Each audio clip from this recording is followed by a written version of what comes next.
Hey everyone, Girija here. I am making some Kesaribath today, and I thought I'll bring you all into the kitchen and show you how I do it. In our house, we don't use any dairy, which means I can't use any tupa. I can't use any ghee in the Kesaribath, nor can I use any milk in the Kesaribath. So even without those two things, my Kesaribath turns out very yummy. And whenever I mention this to people at home, they've always been curious how I do it. So I thought I'll make a video and bring you all inside that way so you can see how it works. Ghee is absolutely not necessary at all with sweets. Even without it, your sweets can turn out very yummy, healthy for sure, and you see it for yourself. Just give it a try, make a small amount and see how it works for you. Give it to your family, give it to kids. Do not have to tell anybody anything that you haven't used this or that. Let proof of the Kesaribath be in its taste, and if it works for you, it works, right? Especially at times like this when you have that many festivals, 2 or 3 of them every week, and each festival you keep adding 2 or 3 tablespoons of ghee to make one sweet. By the end of the month, it really adds up. So here is one more way of making Kesaribath.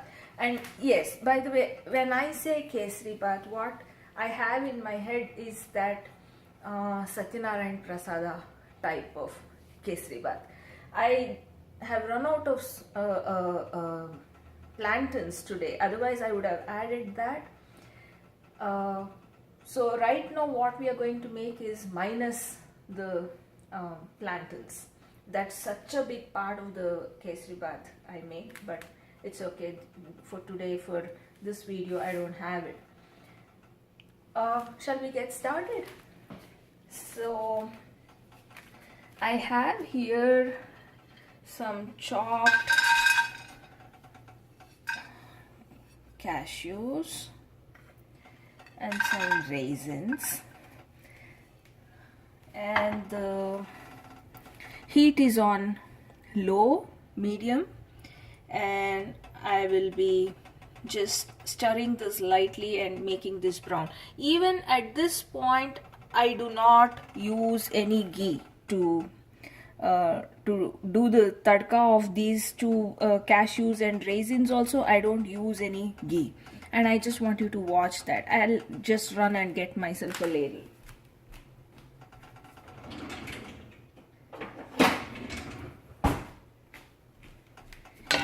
Okay, the flame is on low, the heat is on low, which means I have some luxury of time. So here I am roasting it just until the cashews become slightly browned, and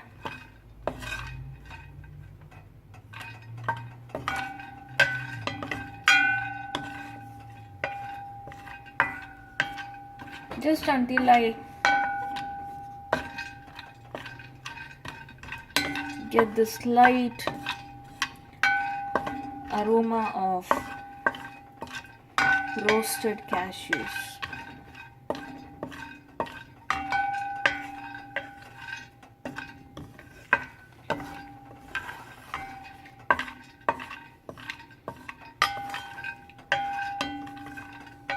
The fact that I don't have plantains today means that I'll have to use sugar a little more generously than I would like.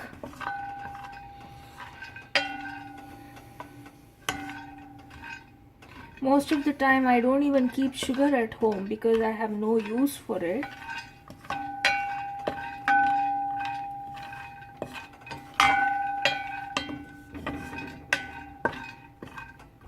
And when you have enough raisins and plantains in the recipe, it turns out very well even with very little sugar. And it becomes a kind of Kesaribath that's very healthy actually.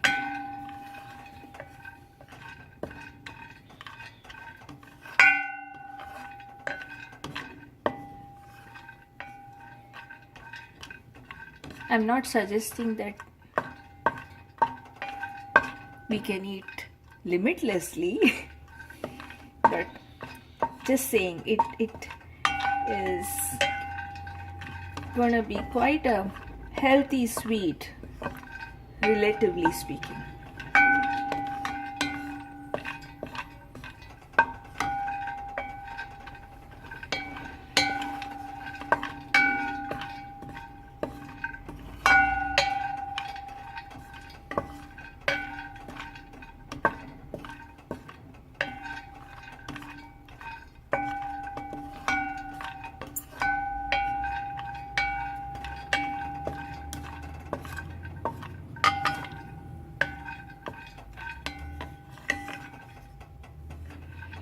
Going by the aroma of the roasted cashews,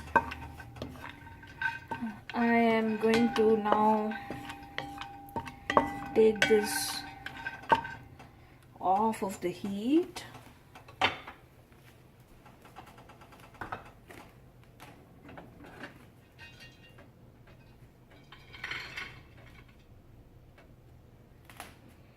And now I have a half cup measure of rava.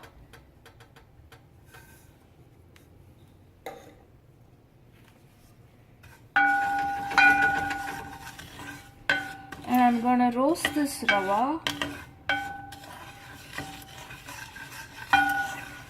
just until it slightly turns the color, turns to that light brown color, and until it loses that raw smell to it. The roasted rava has its own aroma, right? I would like you to go by that. I would like you to look for that as a sign to do the next step. I'm going to increase the heat a little bit.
At this point, I am sensing that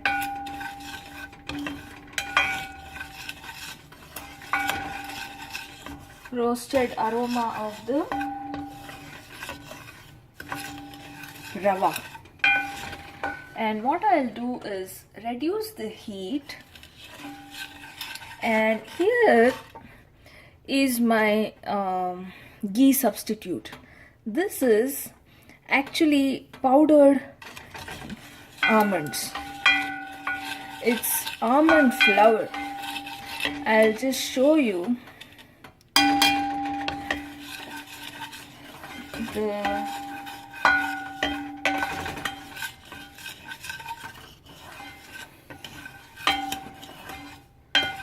packet in which it comes.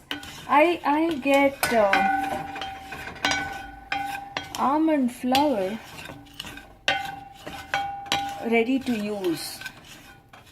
So this is not something I made at home. I just picked it off of shelf because I wanted it in a jiffy.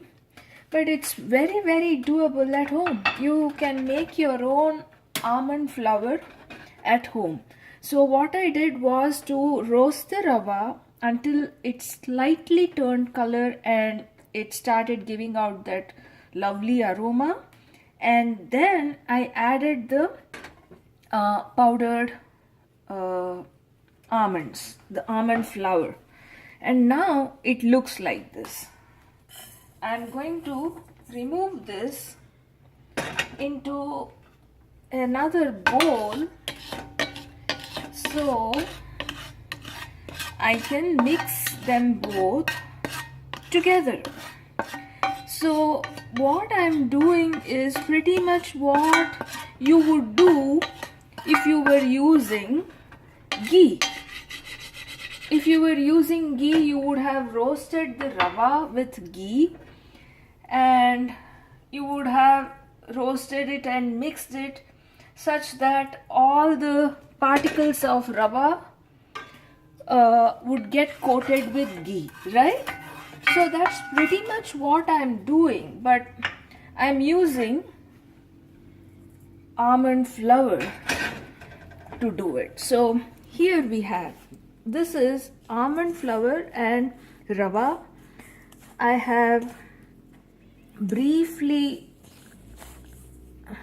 mixed them together in the pan when it was hot. It's actually very hot for me to mix it, but gently go ahead and mix the two together. You can either use a spoon or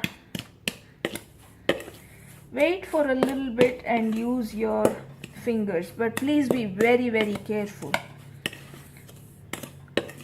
There's a lot of heat in this and you don't want to burn your fingers. So the Satyanarayana Prasada is called a Sapada Bhaksha. Sapada Bhaksha means everything is used in equal quantities. All its ingredients are taken in equal amounts. So what I've done here is to take half a cup of almond flour, and you see the measure here, half a cup of the rava as well. And here is the packet of almond flour. It comes like this for me, but it's not like I always go out and buy that. It's only when I need it in a rush that I buy it. Otherwise I make my own almond flour in the mixie, and it is such a wonderful aroma now when the almond flour is mixed with rava. I'm a little concerned that you may think of me as biased, but I'm just gonna say it anyway. It smells amazing. The kind of smell that you would get with ghee when you're mixing your rava or roasting your rava with ghee, that's really nothing compared to this. It is just very, very rich, and it has that rich kind of aroma as well already, with the with the almond flour absorbing the heat from the rava. It's kind of releasing its almond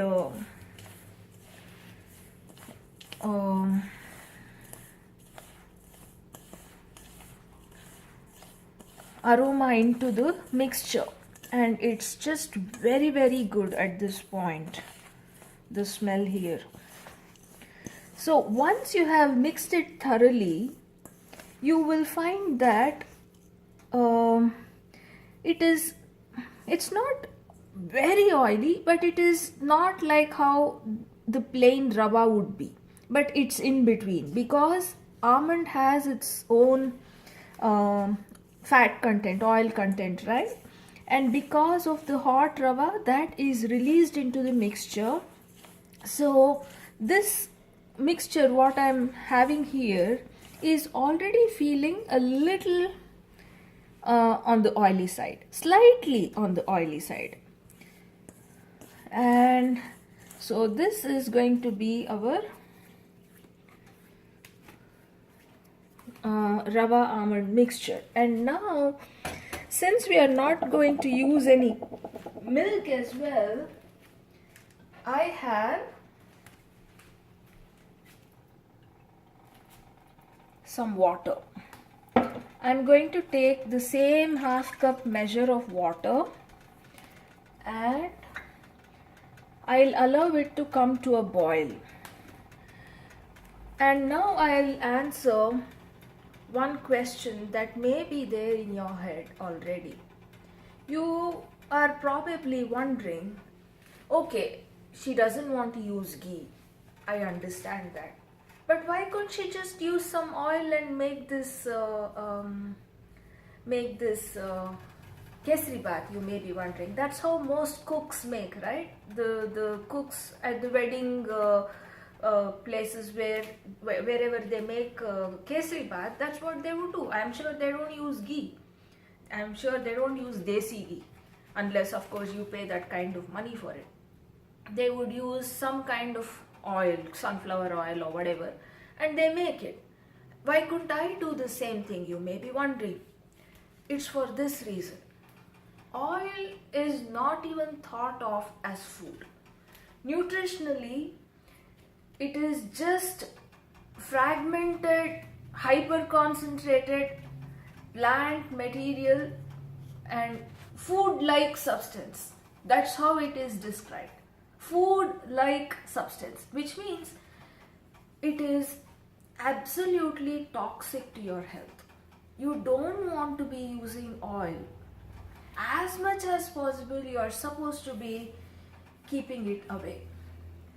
But our modern life is such that, we end up using it some place or another, some quantity or another.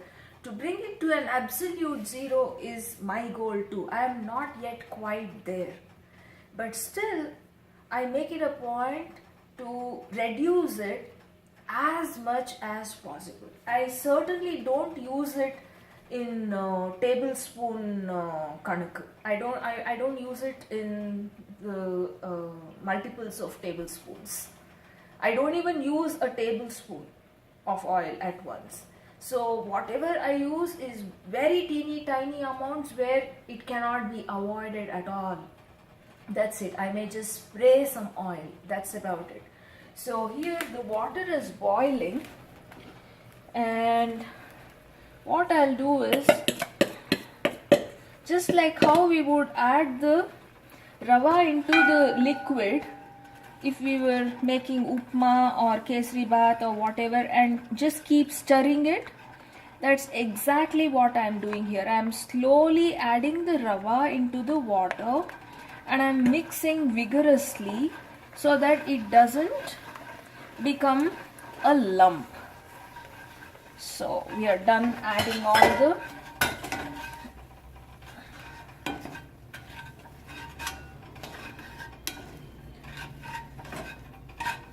rava in, and oh, I can't tell you how lovely it smells here. The almond has really released its aroma, and I can feel its flavor profile come into the dish already. So I'll just put a lid on this and maybe sprinkle a little water because it looks dry. Just a little water. Give it a mix. Put a lid and just wait for it to cook a little bit. Because rava is so fine. Let me grab another spoon. Because rava is so fine, it doesn't need a lot of time to cook. And even the almond flour is pretty fine, so that hardly needs any cooking. So just put a lid on it and let it cook a little bit, and then the next step would be to add some sugar. If I was having plantains, I would have sliced them and I would have added that at this point, and that would have further reduced my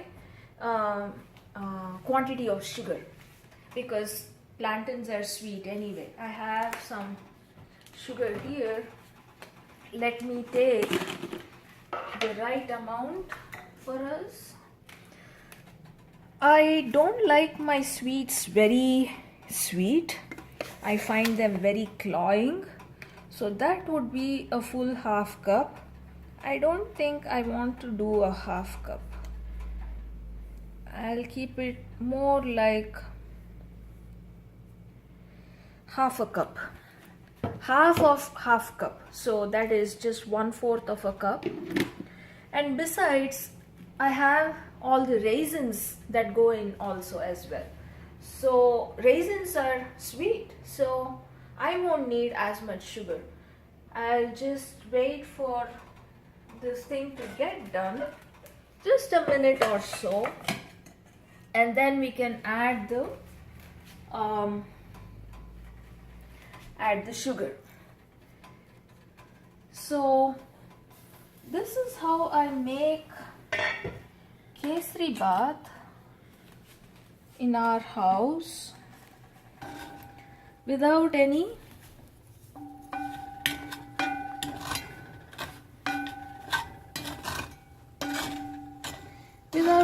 ghee or milk, and it tastes very, very, very yummy. Once you add some sugar, it becomes a little watery again, so I'm just making use of that.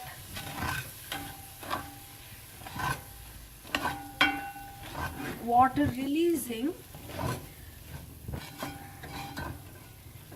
to scrape the edges further and bring it to a nice lump. At this point, your Kesaribath is almost done. You can just give it a taste and adjust the sugar if necessary.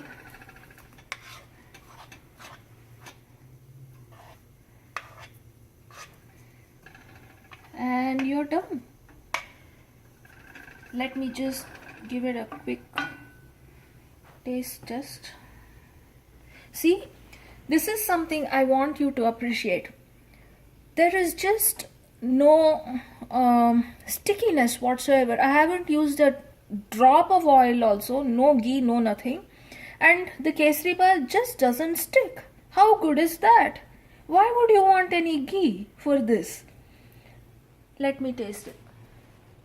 Oh, mind blowing.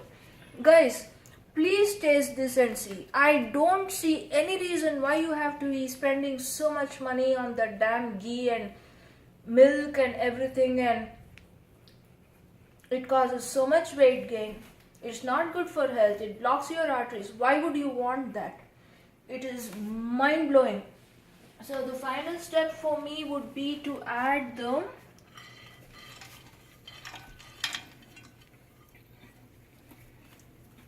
kaju and kishmish, and here I have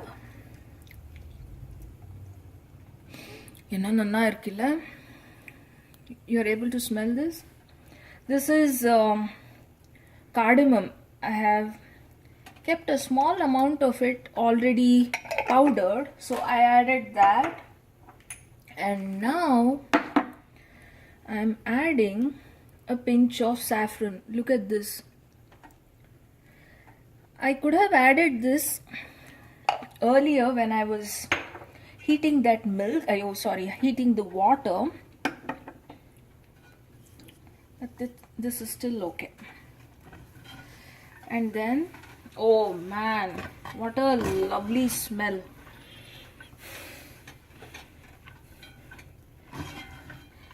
Just get them together and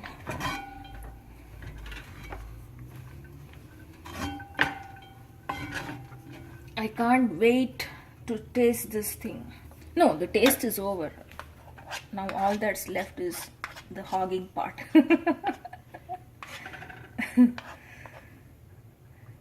I really wish I could give you all some taste of this, guys. It's just too good. Too good means too good. I really hope that you will give it a try. I invite you all to go and give this recipe a try. You have enough excuses this month with that many festivals coming almost every other day. So keep this in mind and try this and see how it goes. And if you have stopped using ghee in your sweets after this, please tell me. I'm gonna celebrate. Thank you so much. Talk to you soon.